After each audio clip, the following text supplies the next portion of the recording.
community. Once again, our Christian Minson at your service. Here giving Facebook Live on Friday. We are here to say hello.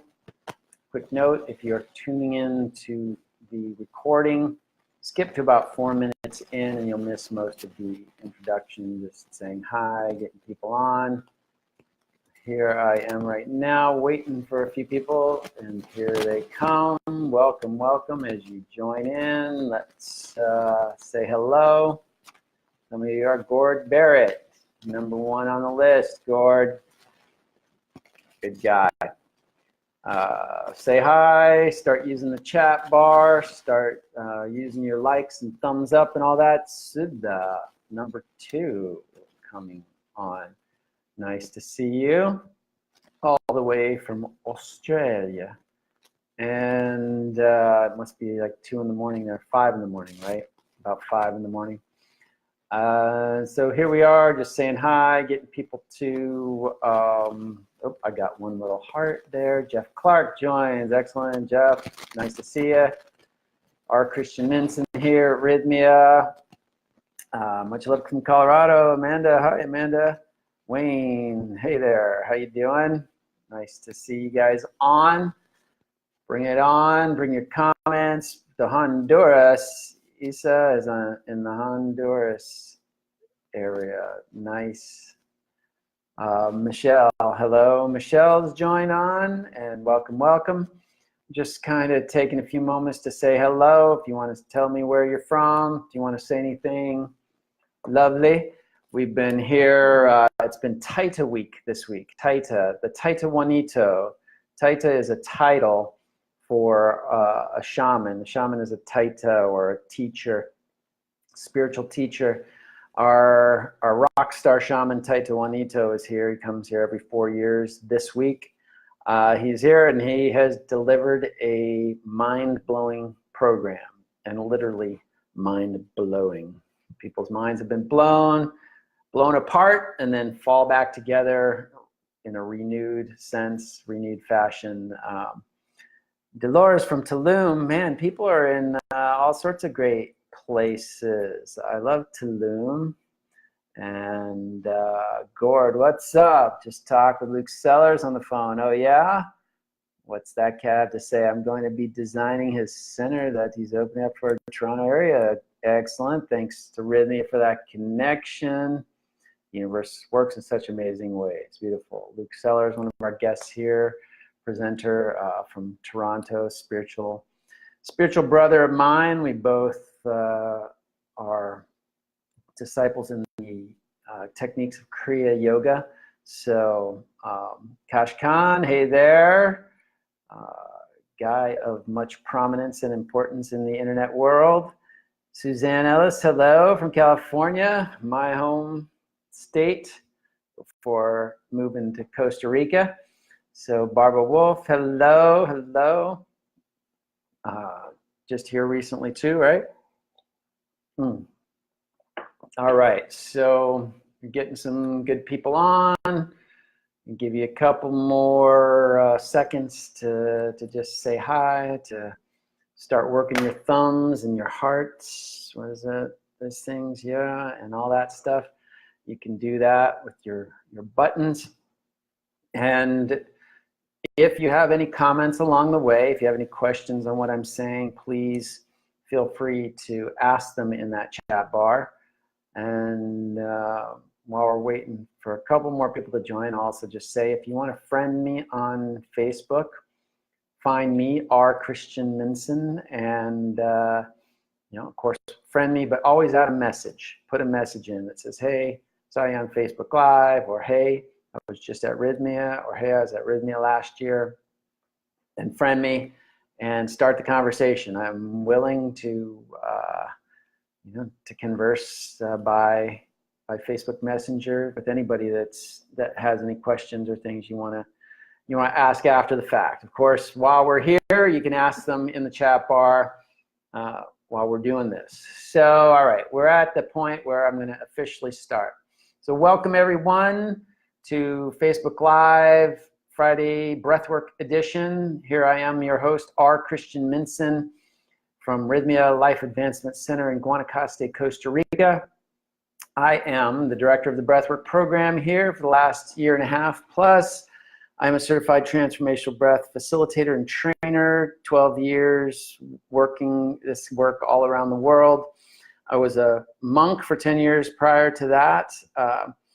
Significant in so many ways, but has really shaped my spiritual perception of the world, and everything that I deliver in these Facebook Lives really is, in some way, comes from that influence. I'm an internet coach and essentially your catalyst for evolution, awakening, and transformation. So welcome today to all you, and yeah, thanks for the thumbs up and all that. And Shauna Gorley joined on. Nice to see you here too. A lot of, it seems like, more alumni than new folks today, so that's all good. Either way, these Facebook Lives are meant to help solidify the Rythmia community on some level. For those who are coming in for the first time, gives you a chance to see our faces. I don't know how many people get off the shuttle and say, hey, I'm so glad to see you. I feel like I know you already. And that's partly, we're just trying to get you comfortable to come here. And of course, those who have been here, who know us already, and then leave, to have you tune in and just stay a part of the community. As we know, many of you are choosing to come back again and again now, and Rythmia is quickly becoming a family, more than just a place to have a retreat and all. So welcome to everyone. Let's see, Michelle Dixon just joined. Yay. Debbie Ballard, hi. Anandama Leela, hi, would love to come over to Rythmia. Excellent, and so you shall. Gord Barrett, bringing people on. Michelle Dixon, hello. Shelly Albers, my great friend from Telluride, Colorado. Crested Butte, Colorado. One of the most amazing places on earth. Shauna's, hey there. Called me Christina, though. It's all right. Debbie Ballard, welcome. Tyler Adams and Gord. Rythmia, the most amazing staff ever. Thank you, Gord.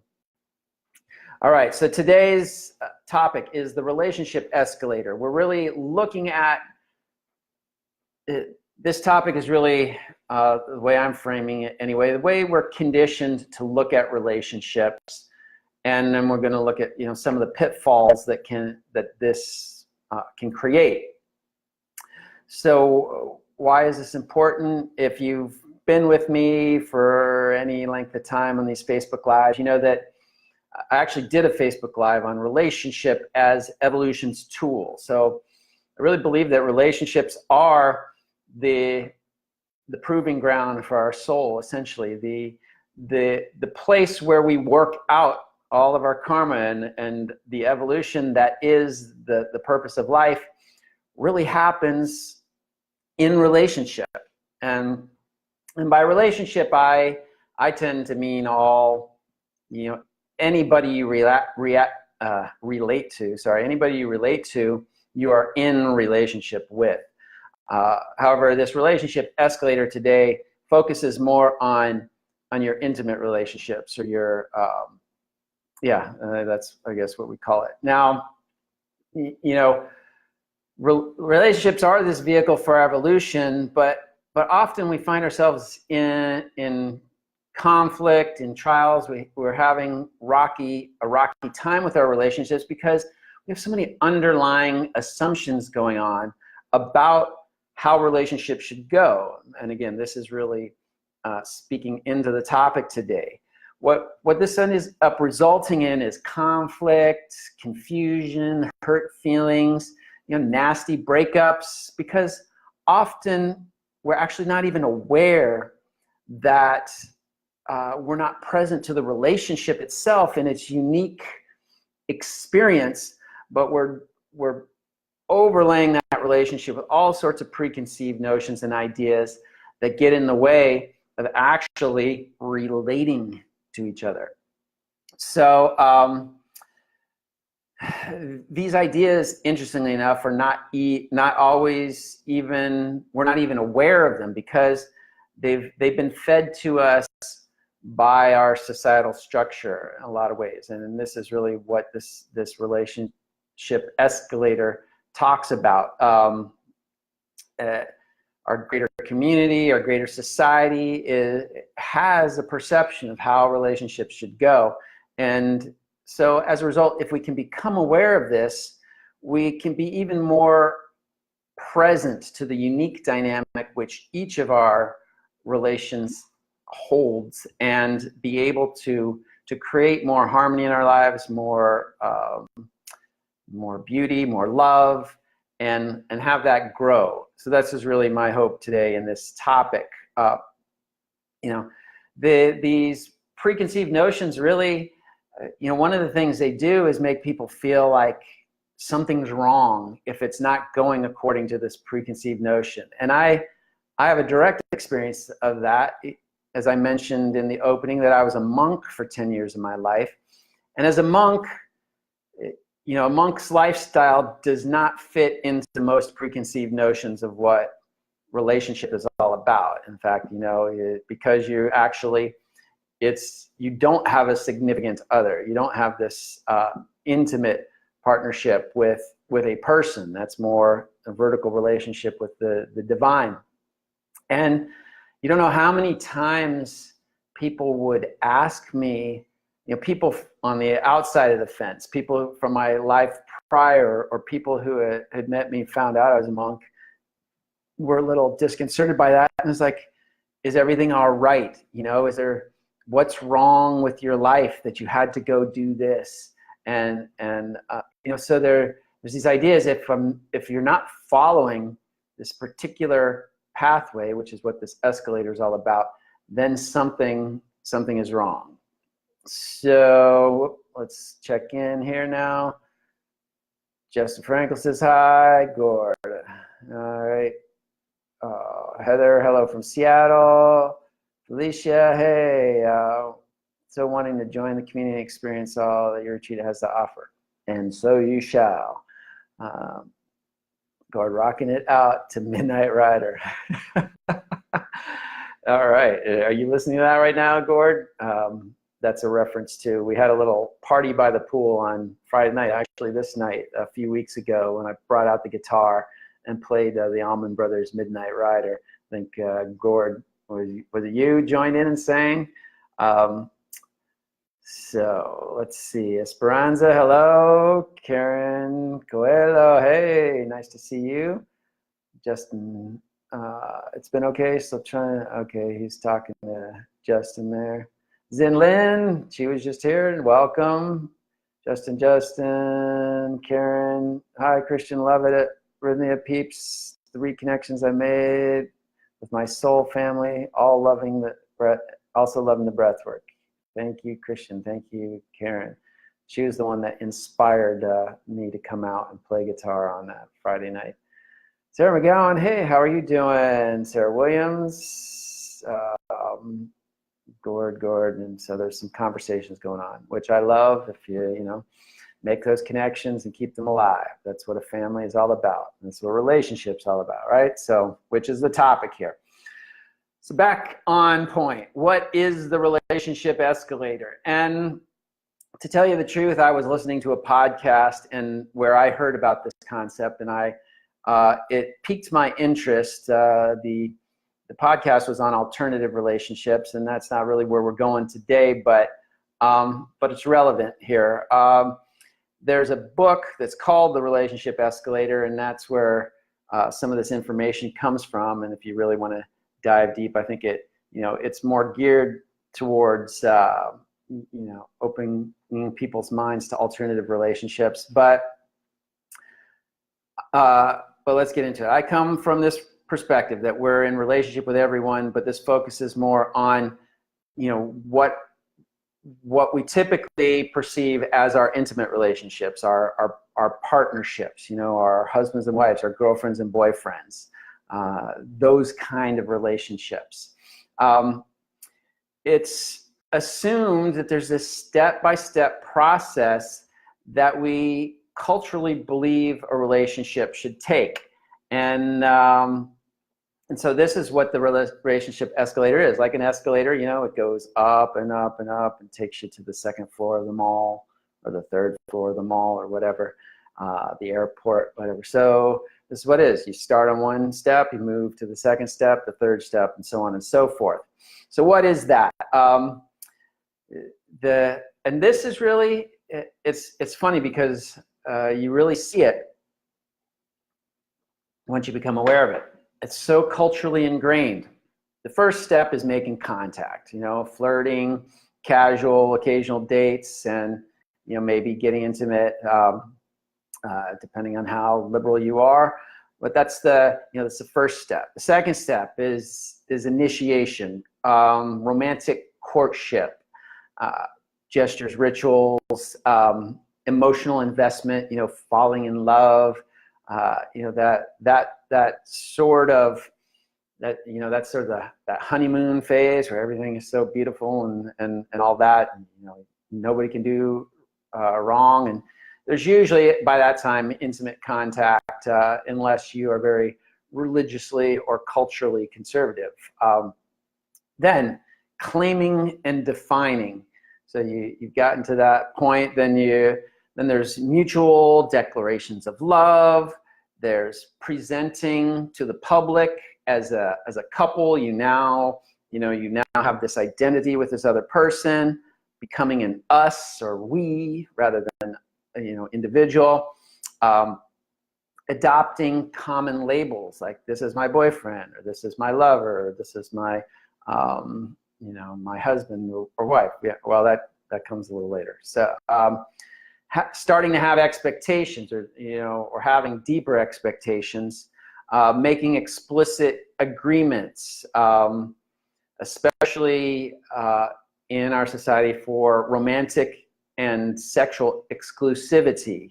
And, you know, usually in this phase, you end up ending other relationships that had either some elements of intimacy in them, or had, you know, were heading in that direction. Those usually get severed as a result of this. The next step is establishment. You're adapting to the rhythms of your life to accommodate each other, and you know, this happens more on an ongoing basis now. You know, you are consistently in each other's lives, settling into patterns for spending time together, like date nights, you know, spending time at each other's homes, that kind of thing, you know, going on trips together, making contracts about communicating, you know, how you're going to speak to each other, you know, phoning, texting, you know, I want to get a message from you every day, this kind of thing, when to get together, when not to get together. Then it escalates up to commitment, you know, discussing or planning for long-term life together. And typically that's in a monogamous or an exclusive sort of way. Expectations of mutual accountability, you know, for your whereabouts and your behavior. So there's at that point some kind of right people feel like they have to each other's, you know, what they're doing and where they are. And you start meeting each other's family of origin, getting all the go-aheads to get to the next level on that thing, which is merging. You know, merging is moving in together, sharing a home, sharing finances, getting engaged to be married or the equivalent of that. And, you know, this may or may not happen before that last step of commitment, but that's, you know, another step in the ladder. Then the next step is conclusion. The conclusion typically is getting married. And legally if possible, but you get married, you have children. That's not mandatory in the whole thing, but typically it, you know, if you don't, there's this question mark about what's going on. The relationship is now finalized, so to speak. Its structure is expected to remain static until one partner dies. You're in this bond, this union, and that's how it's supposed to be. And then the final step on the escalator is legacy. You know, you buy a home, you have the children and raise them. You're this step that they're saying in the book is no longer as required as it once was, as our society tends to shift, but often couples may or may not feel fully valid in their relationship once again until they hit this benchmark, right? So these are the typical escalating stair steps, and there's nothing wrong necessarily with it if that's what you're choosing to go through. The point that I'm making here today is that for many of us it isn't a choice, and society tends to, if you miss one of those steps or decide to do something different in one of those steps, all of a sudden, like, what's wrong? What have you gone out of your mind? Are you going through something and doing something? You know, are you bad? Are you evil? What's, you know, if we step off this, society, and this can be, you know, your friends, you know, innocuous as they are as your friends, you know, all of a sudden come rushing in and try to get you back on that escalator. And that may not be what your relationship is necessarily calling for, but again, there's such a strong pull. Now, there's 5 hallmarks to an escalator relationship, and this I want to get into real quick. One is typically sexual and romantic exclusivity between 2 and really only 2 partners. Typically, this is called monogamy. Let's see what's going on there. Yeah. Second, merging life, infrastructure, and identity. So, you know, you share your home, you share your resources, your finances typically. Identifying strongly as a couple, perhaps even to the extent where your individual identities start to get eclipsed. You are so, you know, merged. Then a third hallmark is a hierarchy, meaning that some relationships are considered more important than others, and typically that relationship with your partner is like by default the highest and will always win over other relationships when there's some kind of conflict, because it's considered hierarchically at the top. All right. The only exception to that may be parenting for a lot of people. You know, people will often consider their parent relationship, you know, the relationship to and commitment to their kids even higher than to their partner. But otherwise, their partner is usually at the top of any other relationship, whether it's friends, whether it's at work, whether it's other, you know, family, and so on. Then a fourth hallmark is sexual connection. At least this happens in the beginning. Often, interestingly, starts to fade and wane over time, and that can produce some problems. And then the fifth hallmark is continuity and consistency, meaning these kind of relationships aren't supposed to pause or step back, right, into a less merged state. You know, up the top, they're not meant to go back down and up. It's, you know, they're that is perceived as something being wrong and something being bad. Now, again, I mentioned that there's nothing wrong with this if this is what you're choosing. The issue that I'm bringing to our conscious awareness is that we typically aren't consciously aware of this, and we're propelled through this, and oftentimes your soul or the unique connection you have with another individual is calling for something else, and society, your friends, and even your own perceptions are pushing you to ride this escalator, and you're feeling internal conflict.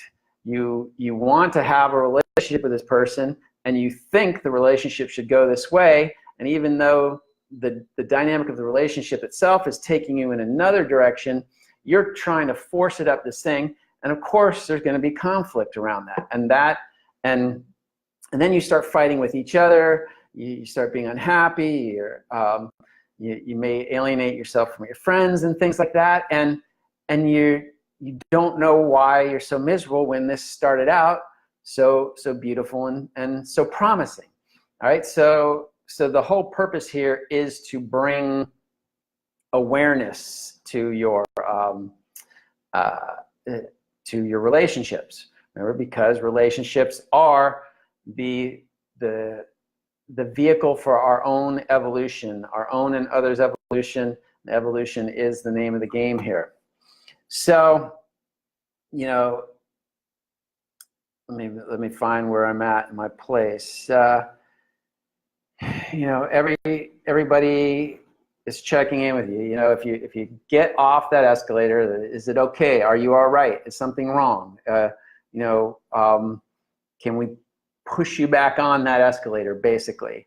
They can even start to convince you, even if you think you're going, you know, you think you're choosing in your own accord, they can, you know, persuade you back onto this thing because it's so strongly ingrained. And this, you know, this resonated with me because I feel it. I feel it all around in society, and how much just stepping off a little bit creates everybody getting in, you know, everybody's panties in a bunch, so to speak, and you know, trying to, you know, I guess the intentions are often well-meaning, but again, based in unconscious assumptions. You know, this even, you know, I see this happen too with, you know, when people talk about their twin flames or their soulmates, because these are really strong preconceived notions about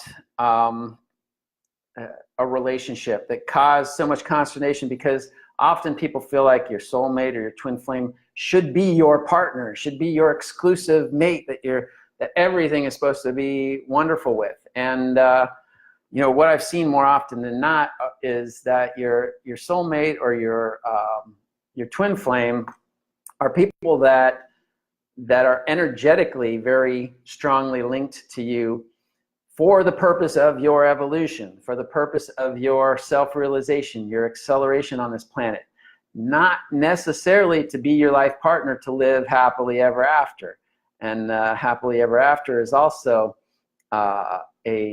one of these preconceived notions that gets us into a lot of trouble. And I did a Facebook Live on that a while back called the happily ever after syndrome. So that one, relationship as evolution's tool, you can look those two up, and that relates to our topic here today as well.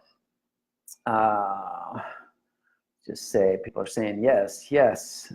Twin flames are wonderful teachers. Yes, they are. And they're better teachers when you don't try to put them in, you know, the round peg in the square hole. If they aren't supposed to be your life partner, which I would venture to say more often than not, they're not here to be necessarily your life partner, but they're here to be your life teacher in one of your life teachers, and maybe a primary teacher.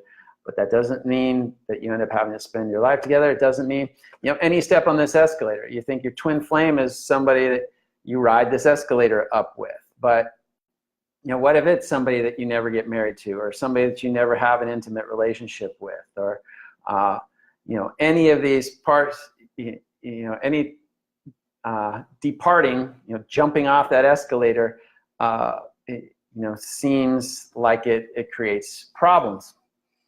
So let's see, Justin, I'm trying to have a long distance relationship actually with somebody I met at Rythmia a few weeks ago, but there are many difficulties to the distance. Any advice? Yes. I have had the same issue there, Justin. Long distance relationship is really challenging and requires a lot of communication. So, you know, if there's going to be a relationship there, the relationship is much by video conferencing, much by texting and all that. You have to plan times that you're going to meet up with each other, and just know that it's a pretty tough thing. If you the physical dimension of a relationship, and I don't mean just being intimate with each other, but actually being with each other, being physically present, is so much different than a relationship that's conducted over the airwaves, over the internet waves. In fact, people even look different. You can look at this person day in and day out on video conferencing. When you actually see them in person, they look different, and it's interesting, but it's the truth. So I'd say navigate, put all expectations on the table, and really, one of the great things about a long distance relationship, at least the one that I most recently experienced, was that but there was a whole lot of time. There wasn't a lot of, since there wasn't a lot of physical time, you couldn't jump into some dimensions of the relationship that often eclipse the deeper dimensions, like the communication and the compatibility. Sometimes people jump into that physical part, and you can kind of, if you're physically compatible, you can ride that for a while without having to talk about what your real values are, or if you're truly compatible and all that. One of the great things about not being able to get together physically is you can put all that stuff out on the table. And I recommend that you do. What are your life goals? What is your life purpose?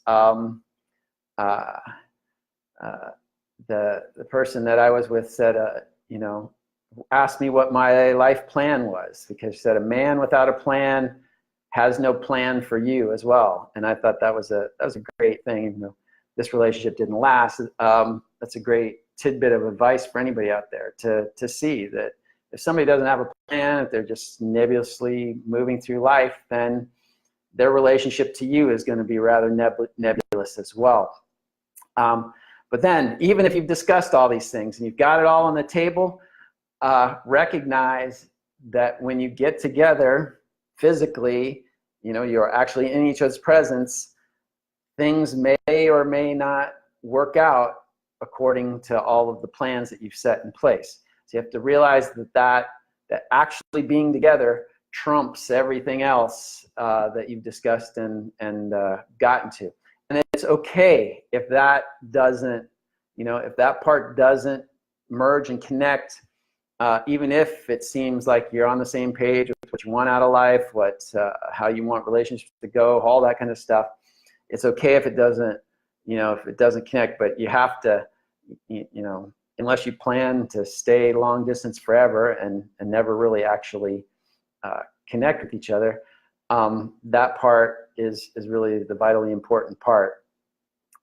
So hopefully that gives you some information there, Justin.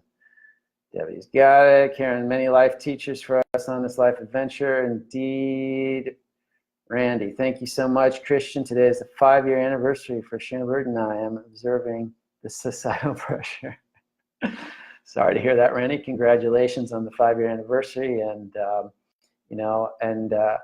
I guess to spin it positively as far as the societal pressure is to recognize, that as we're talking about this, if you can recognize anything that I'm saying within there, all I'm trying to do is bring awareness, so that when you do engage in a relationship, which we all are in with everyone, that you start to do it more consciously. The more consciously we can engage in our relationships, the more harmony is possible. The more harmony is possible, the more happy we are. The more happy we are, the more that life is actually an enjoyable experience that it's supposed to be, rather than a constant pain in the ass, or a constant heartbreak, or constant sorrow session.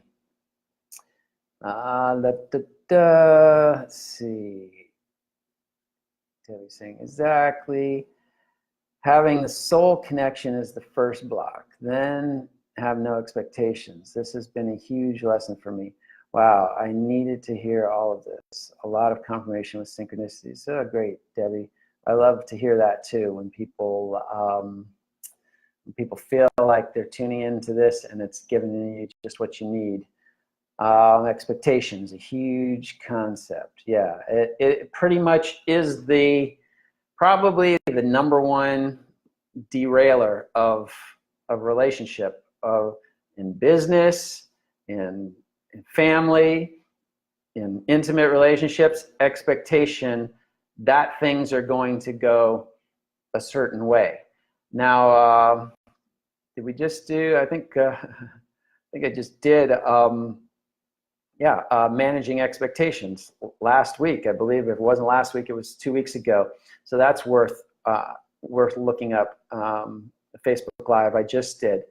We do want to have expectations. So when you're with this plays into what the advice I was giving Justin about our long distance relationship. You do want to have high level expectations. I expect this out of a relationship. I expect support. I expect commitment. I expect whatever. And you have to get on the same page with that.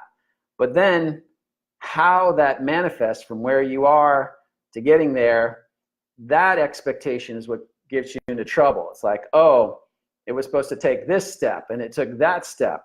Oh, now it's not good because, I have the expectation that, again, the escalator is a step by expectation in a step-by-step form. I expect that it should do this, it should next do this, it should next do this. And if any of those steps along the way don't happen, all of a sudden, the perception is the relationship is under stress or under duress, and it's not necessarily so. The relationship is taking its own tack. It's moving organically, and if we can start to move with it, move with the other person, it's like a dance, right? If any of you do ballroom dancing or anything like that, there are some defined movements, but then there's a lot of space for improvising with each other, so that even though a dance has a certain structure, there's a lot of interplay within that structure. And this is, relationship is our greatest dance. Sounds like a lot of overthinking to me. Sometimes it's the evolutionary process on its own time instead of physical distraction, and actually appreciate a relationship and what a person truly has to offer. Yeah, so, well, this is typically it. We start getting into a relationship and overthinking it. And our thinking tends to go along the lines of this escalator. The person who wrote this book basically broke down all of our overthinking and put it into a structured process that really, it made a lot of sense to me. So I thought I'd share it in that context, and really, once again, in the context of really opening us up to, getting into discussion of how to navigate this, which, holy mackerel, lots of, okay. What if your dance partner has 2 left feet? Well, that's up to you to decide whether that's something you want or not.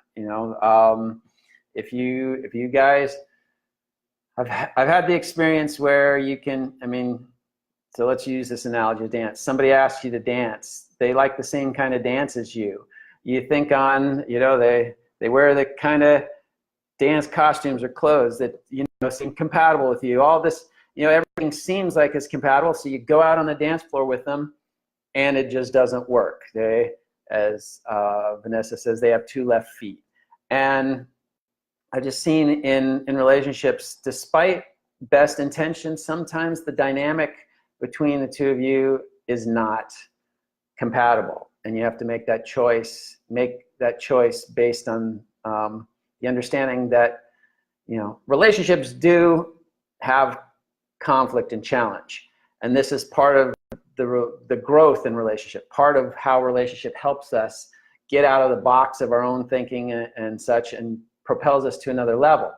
However, there's a critical point where that conflict becomes conflict of its own being, and it's no longer assisting in the evolution, but it's actually devolutionizing you, or it's taking you off track. And it takes some deep heartfelt introspection and assessment to decide which side of that fence your relationship is on. And if it's on the side that is really not compatible, then you have to take a deep breath and allow yourself to let go of that relationship. Hopefully that's helpful. All right. Debbie, what you're talking about is one of my major healings I got at Rythmia. I feel so much lighter now. And I love to hear that, Debbie. Thanks. So how to navigate now. So how do we navigate relationships based on this information? And this is really kind of where I want to go. The light at the end of the tunnel is really, this is really calling for a lot of introspection and communication. And then introspection was one of the 5 habits of highly spiritual people. Again, another Facebook Live that I've done. So I'm referencing a lot of different ones I've done in the past. All have information that's really relevant to this. As you, after a while, you get to see truth is truth. It just has many shades or many ways of being communicated, but in the end, it all starts to coalesce and come back together. So all these have relevance, have a similar relevance. And so to introspect about your life really gives you clarity. And then communicate with your partner. Recognize that each relationship you have is unique. And I would even say recognize that every person that you interact with is a relationship. A lot of people usually use that term relationship just to mean, again, their significant partner, their girlfriend, their boyfriend, their husband or wife. That's their relationship. But you have a relationship with the mailman. You have a relationship with the grocer. You have a relationship with the person who shares a cubicle with you at work. You have a relationship with your teacher. You have a relationship with me. You have a relationship with people that you're intimate with. So when you actually define relationship from this perspective, one of the things it does is it starts to break down the hierarchy. It's like, yeah, there's a unique way, you have a unique way that you can relate to with each person. And that unique way is not defined by how anybody else thinks it should go, but how you and that person choose to make it happen. So you and the mailman, can decide whether you're just going to say hi to each other, whether you're going to invite them in for tea, whether you might go out and enjoy a ball game together or something, or whether you end up becoming romantic partners, or this is a unique relationship. You and your teacher, the same thing. You get to decide what you both of you get to decide how you're going to do it and how other relationships will be conducted in light of how you guys choose to do your relationship. All right, so each relationship is unique, and you get the opportunity to define it together. Next, recognize that you do have preconceived ideas. All right, and this sometimes is your fault, and I use that word fault very loosely. More often than not, these are the ideas that you've grown up with, the fairy tales that teach you how a relationship could go, leading to happily ever after, which doesn't exist. But you do have a lot of preconceived notions that you don't even realize you have. We all have them. I have them. This is why we're required to introspect and really get focused, because otherwise the unconscious notions that we all hold drive your life. And let's see, being 50 single, and it's surprised me how so many cannot just be present and enjoy the relationship. Amen to that, Shauna. Without getting attached to an outcome, it's very freeing to drop that attachment. Yes. And so it's very important that you communicate that to any person that you want to be in a deeper relationship with, so that they can buy into that. If they don't, it's okay. That you define what level of relationship you're going to be in with that person by, the buy-in of your most core values. that's part of introspecting too, is really getting in touch with your core values. What are your non-negotiables, right? Like if a person cannot wake up in the morning with a smile on their face, that's non-negotiable for me. If a person wakes up and they're crabby every day, it's not going to work. It's, as amazing as they may be, as talented as they may be, as well off as they may be, as good in bed as they may be, if they're not happy waking up in the morning, I don't want that energy in my life, and that's not gonna, it's not gonna happen. So you got to get clear on what really is not going to work for you, and bringing that to the table is going to what's that? It's a decision. Decide. Side, like insecticide, genocide, all that is to do away with, to eliminate. Decide. Decision eliminates options. So a lot of people are going to be eliminated as a result of you deciding on what you want. That's actually a good thing, all right? Because the people that get eliminated are people that would not resonate with you anyway. Now we get afraid, fall off. We're like, I'm never going to find my partner or whatever, because look, I've just alienated all these people. The only people you've alienated are people that you wouldn't be compatible with anyway, all right? So decide on what your true values are, because when you lead with those, when you put those on the table, people with those values are going to start being attracted to you, and then you can take these next steps. All right, let's see, Randy. I was in meditation at the Lake Shrine, right on, Lake Shrine, Self-Realization Fellowship in SoCal yesterday, and sought answers about my relationships. And today, here I am, listening to you, saying exactly what I needed to hear. Mind blown. Thank you, Randy. And that's great, Randy, because that's cosmic life working through you, because as I mentioned, I was a monk in the order of Paramahansa Yogananda, who started the organization Self-Realization Fellowship, which is where you were meditating just yesterday at the Lake Shrine. And so asking for help there was essentially asking Yogananda for help.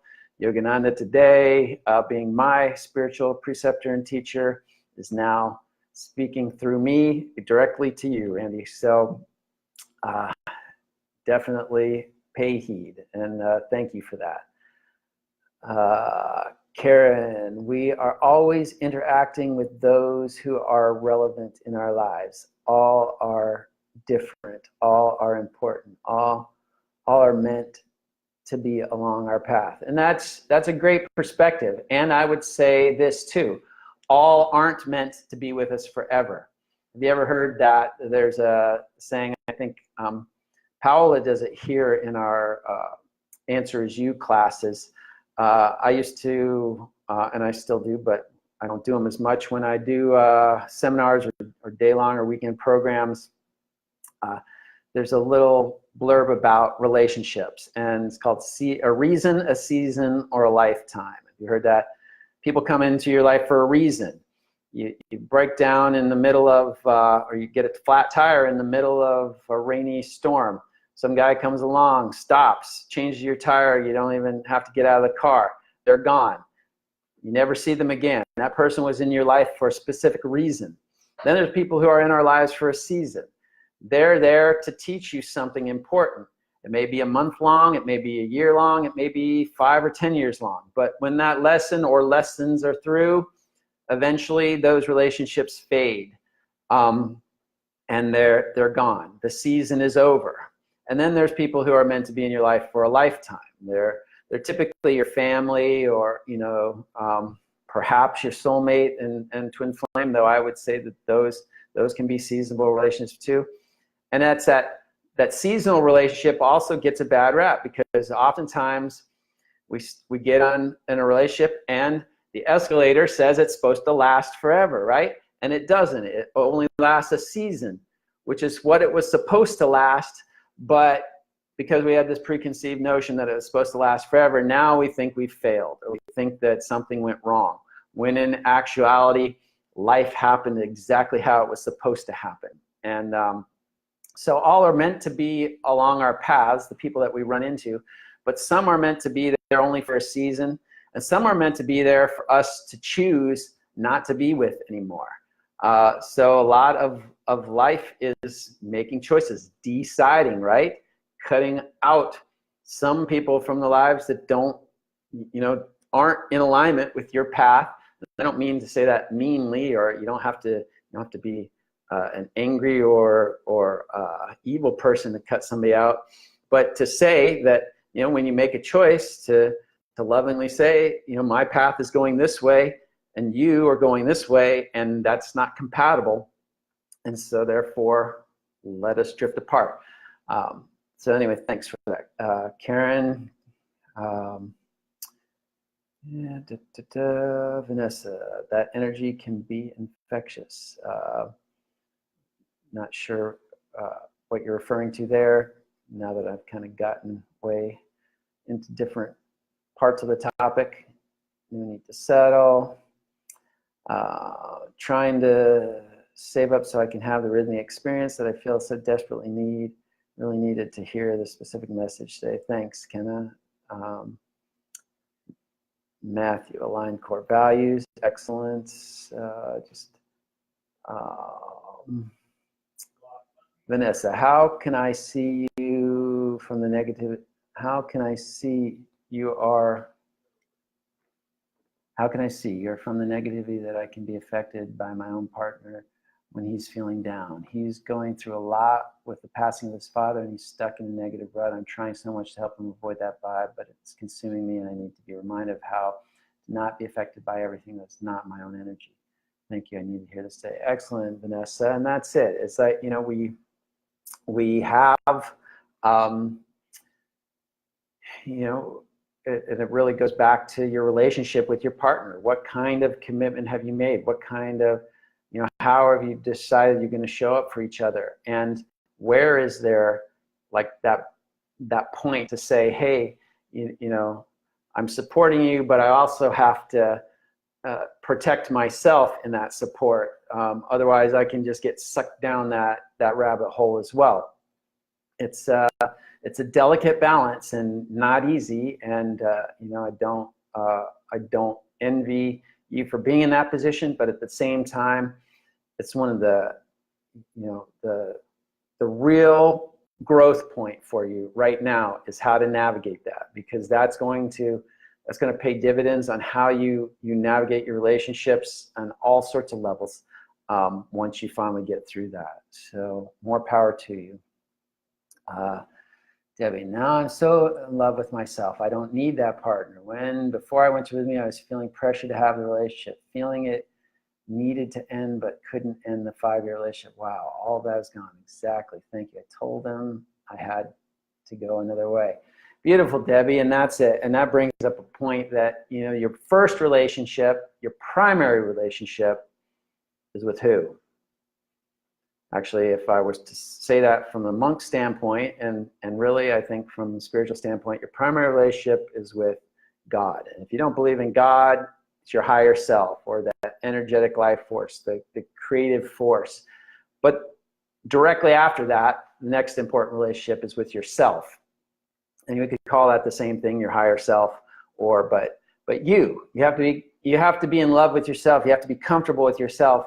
No other person is ever going to complete you. They can only enhance your life or detract from it. And this is where codependence comes in. Two broken people are going to cling to each other, feeling broken together, which usually is a very chaotic dynamic. Two whole people are going to come together and create, as they say, the sum of the parts is the whole is greater than the sum of the parts. You create a love and a dynamic that can be shared with others by coming together as two whole people. But that means separate, you still are whole people. All right, so thanks for that, Debbie, and great realization, and great that came about by coming to Rythmia. Maria, hey Christian, thanks for your wisdom. Thank you. Amanda said, true, about 10 years ago, I told my father and ex-husband that they needed to take care of their health or they were going to die. on me in 2012. They passed away 6 weeks apart. Everything happens as it's supposed to. You know? And my son Scott is there now and loving your breathwork classes. Excellent. We're going to be doing that tonight. Just keeping compassion. Oh, that's a reply to somebody else. And good, everybody's having conversations. I love it too. Supporting each other. You are actually, as we talk about relationships, in relationship with each other, right? And just note how, you know, when you don't have a chance to actually determine the ground rules of the relationship, how much preconceived notion you're actually communicating with. You know, even as you communicate with each other, there's a lot of preconceived notions on what's appropriate and what's not. And I'm not saying that's that you're communicating inappropriately, but what I'm saying, I'm calling to your attention is how much assumption there is even in even in a back and forth communication like that. And you know, partly it's due to the fact that you don't have the time right now in the chat bar to say, how are we going to choose to conduct ourselves, and, you know, is this appropriate, and can I actually offer some advice, or can I really dig deeper? You know, can I confront you on something that you're dealing with versus, you know, just being nice and glossing over? Anyway, you guys are good, and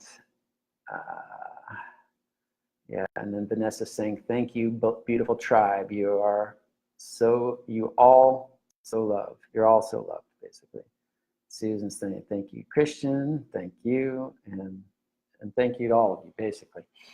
So, whoops, we're getting close to the time I need to get going. We have a company meeting today, so let's get through. I just want to say how to navigate, introspect, recognize that each relationship is unique, and you get the opportunity to define it.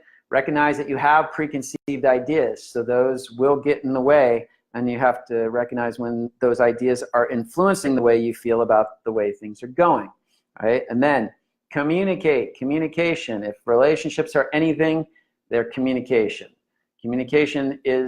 Relationships are the vehicle for our evolution. Communication is the way we navigate our relationships. So communicate, whether it's a long distance relationship, whether it's, in fact, as I was mentioning earlier, long distance relationships are often easier to open up channels of communication. When you're actually together, you can use, you know, sex and intimacy and the distractions like movies and concerts and all this to avoid communicating about the hard stuff. So communicate, call out the conflicts, and dissect the root cause based on your introspection before. What assumptions do each of you have about what's going on? Put them on the table.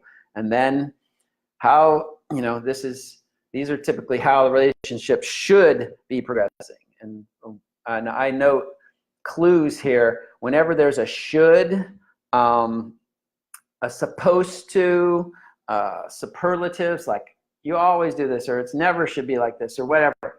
Whenever those kind of words come up, it's always a red flag to say some kind of preconceived notion is actually at play here, because there is no such thing as a should.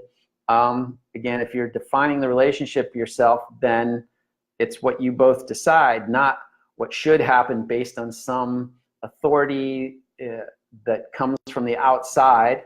And who is that authority? Typically, whatever preconceived notions you got brought up with. And as I sort of bring this into, I always wrap it up trying to bring breathwork into it somehow. Breathwork is a beautiful tool for clarity. So by working with the breath, you start to unravel and discover deeper truths about you. Your intuitive insight starts to come online a lot deeper when you practice breathwork. So it can give you insight about your situation. So, you know, like again, we're talking about that crux between a relationship having challenges that will help you grow or challenges that are just making life miserable. Through breathwork, oftentimes you'll get the answer. You say, stick with this person. They're actually, you know, we're going to make it if we just, you know, communicate deeper. Or you're going to get that hit, you know, as much as I love this person or want to love this person, you know, I really got to let them go on their own way. and this relationship season is essentially over.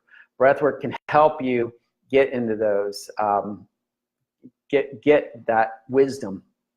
And of course, as many of you have in the chat bar have discussed, being here at Rythmia, having this experience has awakened you to different things about really getting in touch with who you are, in touch with how to navigate your relationships and where to go from there. So in conclusion, I just want to say, let it be, like Gord is telling me. Like, you'll get to hear me sing if you come to Rythmia. I'll sing that for you. But take this information and act on it. Really take it to heart. Watch your relationships improve as you decide to step off the escalator, at least momentarily, to get in touch with your partner and decide whether that escalator is what you want to be on, or whether you want to, walk the mountain, or do the, take the elevator, or what have you. But it's your choice, and watch as you consciously make those choices and consciously communicate how your relationships are going to improve, and as a result, how your life is going to feel so much more in harmony. So with that, go out and evolve. And Mark Christian Minson signing off. Let me just see. We've done this shit before. It's very challenging. Yeah. Just want to read some of your last comments. Peace, love, and thank you. Thank you all. Go out there, evolve, and we'll see you soon here at Rythmia or otherwise. See you next week.